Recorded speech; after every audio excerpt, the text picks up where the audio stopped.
మన liver replacement చేయాలన్నా, దానికి ట్రీట్మెంట్ చేసుకోవాలన్నా కొన్ని లక్షల్లో ఖర్చు అవుతుంది. కిడ్నీ చేసే పని డయాలసిస్ చేయాలంటే అది లక్షల్లోనే. గుండె చేసే పని యాంజియోప్లాస్టీ, యాంజియోగ్రామ్ చేయాలంటే అది చాలా చాలా ఖర్చుతో కూడిన విషయం. ఇక బ్రెయిన్ కంటే రీప్లేస్మెంటే లేదు. బట్ దానికి కూడా వచ్చేస్తుందేమో అది ఎంత ఖర్చు అవుతుందో. బేసిక్గా భగవంతుడు మనకిచ్చిన శరీరంలోని ఈ ఆర్గన్స్ అన్నీ ఒక్కొక్కటి కొన్ని లక్షల కోట్ల విలువ చేసే పని ఆన్ అ డైలీ బేసిస్ చేస్తున్నాయి.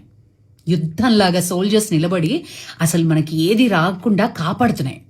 కానీ మనం ఏం చేస్తున్నాం? బాడీని అబ్యూజ్ చేస్తున్నాం. ఈరోజు వరల్డ్ హెల్త్ డే సందర్భంగా నేను ఒకటే రిమైండ్ చేయాలనుకుంటున్నా, దయచేసి డోంట్ అబ్యూజ్ యువర్ బాడీ.